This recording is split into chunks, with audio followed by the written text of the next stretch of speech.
जय श्री हरि। स्वागत है आपका हमारे चैनल सनातन ही सत्य 56 पर। आज हम बात करेंगे एक अत्यंत पुण्यदायी और मोक्षदायक व्रत की, निर्जला एकादशी। निर्जला एकादशी हिंदू धर्म में सबसे कठिन और महत्वपूर्ण एकादशियों में से एक मानी जाती है। निर्जला का अर्थ है बिना जल के, अर्थात इस व्रत में भक्त ना तो भोजन करते हैं और ना ही पानी ग्रहण करते हैं। ये व्रत भगवान विष्णु और माता लक्ष्मी को समर्पित है। मान्यता है कि इस एकादशी का व्रत रखने से साल की सभी 24 एकादशियों का पुण्य प्राप्त हो जाता है।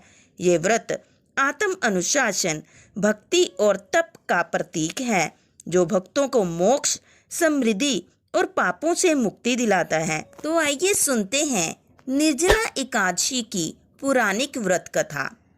भीमसेन व्यास जी से कहने लगे कि हे पितामह, भ्राता युधिष्ठिर, माता कुंती, द्रौपदी, अर्जुन, नकुल और सहदेव आज सब एकादशी का व्रत करने को कहते हैं, परंतु महाराज मैं उनसे कहता हूँ कि मैं भगवान की भक्ति पूजा आज तो कर सकता हूँ, दान भी दे सकता हूँ, परंतु भोजन के बिना नहीं रह सकता।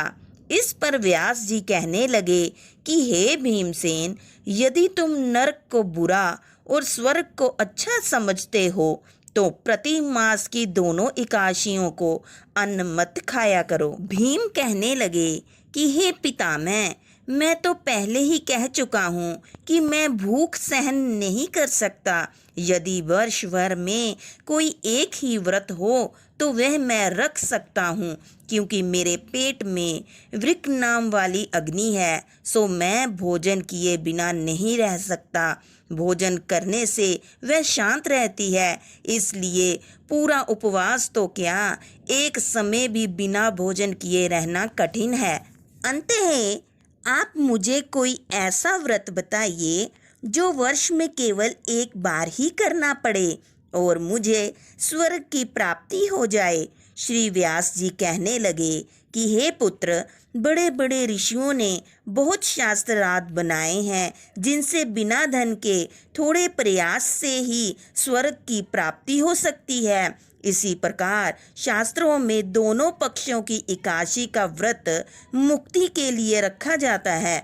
व्यास जी के वचन सुनकर भीमसेन नरक में जाने के नाम से भयभीत हो गए और कांप कर कहने लगे कि अब क्या करूं? मास में 2 व्रत तो मैं कर नहीं सकता। हाँ, वर्ष में एक व्रत करने का प्रयत्न अवश्य कर सकता हूँ। अंततः वर्ष में एक दिन व्रत करने से यदि मेरी मुक्ति हो जाए तो ऐसा कोई व्रत बताइए। यह सुनकर व्यास जी कहने लगे कि वृषभ और मिथुन की संक्रांति के बीच ज्येष्ठ मास के शुक्ल पक्ष की जो एकादशी आती है उसका नाम निर्जला है। तुम उस एकादशी का व्रत करो। इस एकादशी के व्रत में स्नान और आचमन के सिवा जल वर्जित है। आचमन में 6 मासे से अधिक जल नहीं होना चाहिए, अन्यथा वह मद्यपान के सदृश हो जाता है। इस दिन भोजन नहीं करना चाहिए, क्योंकि भोजन करने से व्रत नष्ट हो जाता है। यदि एकादशी को सूर्योदय से लेकर द्वादशी के सूर्योदय तक जल ग्रहण ना करें तो उसे सारी एकादशियों के व्रत का फल प्राप्त होता है। द्वादशी को सूर्योदय से पहले उठकर स्नान आदि करके ब्राह्मणों को दान आदि देना चाहिए। इसके पश्चात भूखे और सत्पात्र ब्राह्मण को भोजन कराकर फिर आप भोजन करना चाहिए। इसका फल पूरे एक वर्ष की संपूर्ण एकादशियों के बराबर होता है। व्यास जी कहने लगे कि हे भीमसेन, यह मुझको स्वयं भगवान ने बताया है। इस एकादशी का पुण्य समस्त तीर्थों और दानों से अधिक है। केवल एक दिन मनुष्य निर्जल रहने से पापों से मुक्त हो जाता है। जो मनुष्य निर्जला एकादशी का व्रत करते हैं उनकी मृत्यु के समय यमदूत आकर नहीं घेरते, वरन भगवान के पार्षद उसे पुष्पक विमान में बिठाकर स्वर्ग को ले जाते हैं। अंततः संसार में सबसे श्रेष्ठ निर्जला एकादशी का व्रत है, इसलिए यत्न के साथ इस व्रत को करना चाहिए। उस दिन ओम नमो भगवते वासुदेवाय मंत्र का उच्चारण करना चाहिए और गोदान करना चाहिए। जो मनुष्य इस व्रत को करते हैं उनको करोड़ पल सोने के दान का फल मिलता है, और जो इस दिन यज्ञादिक करते हैं उनका फल तो वर्णन ही नहीं किया जा सकता। इस एकादशी के व्रत से मनुष्य विष्णु लोक को प्राप्त होते हैं।